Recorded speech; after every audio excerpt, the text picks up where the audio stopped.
dókítà AgogoAsa ló kọ mí. Ìlú Abẹ́òkúta lèmi ti ń sọ̀rọ̀. Ẹ̀gbá ni bóyá kí n ṣe Ẹ̀gbá kó lè yé yín dáadáa. Ẹ̀gbá ni mo ti ń sọ̀rọ̀. Kí wà nú rẹ̀ lẹ́yìn ṣe ṣáà ń yọ̀. Mo kàn fẹ́ wá sọ̀rọ̀ kan pépèpé mo fẹ́ gé, kò fi bẹ́ẹ̀ kàn mí àmọ́ mo fẹ́ dá sí. Bóyá nítorí àwọn kan ti ń drag King Dr. Saheed Òṣùpá pé wọ́n kọrin níbì kan pé tọ́ní jíjí tí mo jí ifá mi ni mò ń kí. Òun lẹ́yìn náà fi wò pé kẹ́ drag wọn. Ó ṣe fídíò lóòótọ́, ó ṣàlàyé tọ̀dọ̀ tiẹ̀. Yorùbá sì ní agbẹ́jọ́ ẹnìkan dá àgbà òṣìkà ni.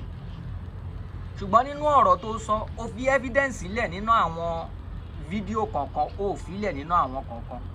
Ibi tí King Saheed Òṣùpá tí wọ́n ti ń sọ pé tó bá jẹ́ wípé ní à ń sọ̀rọ̀ fáǹsì ni, wípé Alhaji Wasiu Alabi Pasuma bàbá jẹ́jẹ́, wípé wọn ò lè gba fáǹsì àwọn tó bá jẹ́ fáǹsì tó fi orin láìkì àwọn, nítorí pé orin ọ̀wọ́n yàtọ̀ sí orin Alhaji Wasiu Alabi Pasuma. Ẹ fi evidence lẹ̀ níbẹ̀, ẹ fi evidence náà lẹ̀ níbi kejì. Tí ó bá ní ṣe, tí ó bá ní dá, ẹni tí wọ́n sọ ń bibẹ̀ yẹn wípé kó fẹ́ bí ẹlẹ́bí lẹ̀ nǹkan ìyẹn á máa jẹ́ barisókì. Ṣùgbọ́n gbogbo èyí tó wá kù ẹ fẹ́ evidence lẹ̀ mọ́. Èmi ò dá ẹlẹ́bi o, oníkálukú pẹ̀lú títí ẹ o. Ṣùgbọ́n ìgbà tẹ́ ẹjọ́ ń jẹ tẹ́ ẹ̀ mú, tó ń tẹ̀lé wọn, tó ń fọlá wọn mí, tó ń jó jàgé ní ròdò, tó ń ṣakọ sáwọn ẹlòmíì tí wọ́n tọ́dọ̀ wọn dé. Àgbọ̀ kan o. Ń tọ́wọn Ẹ̀gbá fi yàtọ̀ sí yín nìyẹn, táwa Ẹ̀gbá tá fi yàtọ̀ sí yín nìyẹn. Ìjọ́ ló ti gbọ́ pé èèyàn kan dìde ó mú Alhaji Sefiu Alao, ó mú wọn ṣeré, àbò ń bú wọn lẹ́gbàá. Bẹ́ẹ̀ náà ni aláyé kan alára wa ó ń pe Alhaji Oríyọmí Hamzat pé ọmọ ní rédíò ẹ bàjẹ́ ẹ̀yin ọmọ kéékèèké yẹn mò ń bá wí ẹ bàjẹ́. Bẹ́ẹ̀ náà ni Alado yẹn ló jáde ń jọ́wọ́ tó ń ṣépè fún odidi gọ́vnà Ogun State. Amúkáwé ó ní gọ́vnà wá ń kiri, gọ́vnà wo ló ń wá ẹ̀ kiri? Odidi gọ́vnà ló ń wá, wọ́n fi DSS wá ẹ̀ kiri, òun sá kiri, bó ló fẹ́ ságbà? Mi rò pé ó ní passport débi tó máa travel out débi pé wọ́n ṣe máa wá ẹ̀ kiri abroad. Ẹni tó wà labroad gan ìjọba mú ni mọ́ọ̀gùn. Ẹ̀yin ní kẹ́ ẹ lọ tún wà ara yín ṣe. Ẹ má torí nǹkan kan kẹ́ ẹ ní pé ẹ má torí pé ẹ fẹ́ blow ohun tẹ́ ẹ máa jẹ tó máa tán. Kẹ́ ẹ dẹ̀ fi bà kárí ara yín jẹ́. Torí ẹ̀ ló fi jẹ́ pé Abẹ́òkúta lè má máa ṣe fẹ̀fẹ̀ yoyo, ṣùgbọ́n kéèyàn kan ní ní pákéjì yẹn olórí ibú ni o. Èèyàn tó já wá bí ẹran tó wá ní àwọn pìrìsẹ́ńtà Abẹ́òkúta ò ní pákéjì, olórí ibú ni. Olórí burúkú tààrà, olórí burúkú tó rẹ́gísítà tó ní NAFDAC. Àgbákò ló pọ̀ ní ẹ̀yin tẹ́ ẹ ní pákéjì. Ṣé pákéjì kẹ́ ẹ máa fi àwọn tọ́jú yìí lọ trend lẹ́ni? Pákéjì kẹ́ ẹ forí eku gún tẹyẹ. Tí ó bá jẹ́ àṣejù náà, tí ó bá jẹ́ àmọ̀jù, tí ó bá yẹ pé mo fẹ́ trend.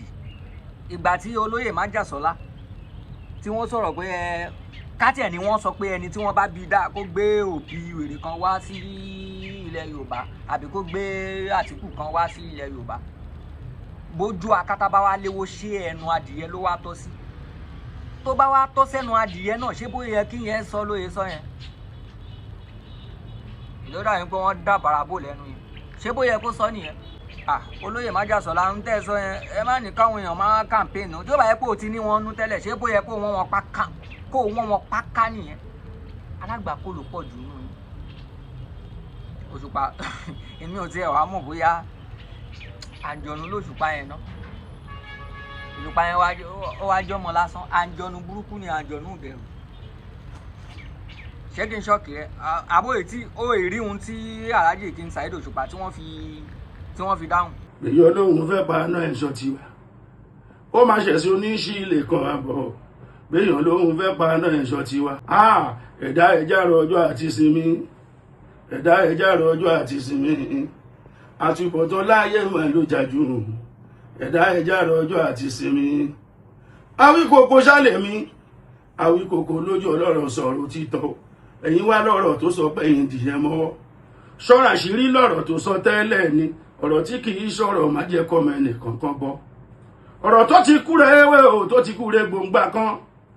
tó ní kálukú sáré ẹni ga jù lábà ní ìdí ìjà wọn máa ń sunkún bẹ́ẹ̀ ni wọn kì í rẹ́rìn tó bá ti dèṣù ọ̀rọ̀ tí kì í sọ̀rọ̀ máa jẹ́ kọ́ ọmọ ẹnìkan kọ́ gbọ́ ọ̀rọ̀ tó ti kúrẹ́ ewé o tó ti kúrẹ́ gbòǹgbà kan tó ní kálukú sáré ẹni ga jù lábà ní ìdí ìjà wọn máa ń sunkún bẹ́ẹ̀ ni wọn kì í rẹ́rìn tó bá ti dèṣù ọ̀rọ̀ tí kì í sọ̀rọ̀ máa jẹ́ kọ́ ọmọ ẹnìkan kọ́ gbọ́ mo ti sọ pé kò máa jẹ ń gbọ́ débi tó máa bá mi sọ ṣòpàyọ̀ fún mi ló fi ń ju bílì ni àṣírí wo ló sọ ẹ́ di bùkátà mi erémọdé màlẹ́ tí kejì ò gbọ́dọ̀ gbọ́ sẹ́nu tèmi tí ó gbòògùn lè tọ́jú àṣírí ni ẹni tọ́jà oúnjẹ máa bá a ṣe múlẹ̀ olórí burúkú òkì ṣọ̀rẹ́ olórí ire gbogbo aláàánú ò má jẹ́ kán ráyè dọ́dọ̀ ẹ àkíyèsí tí mo wí yẹn pàtàkì ni ẹni tí ṣẹ́ṣẹ́ àtèèyàn tó jẹ́ pé ó ṣì ń ta wọ́n súnmọ́ wèrè ọ̀rẹ́ mi má bá wèrè ṣeré o látẹ̀lé lọ má ṣàánú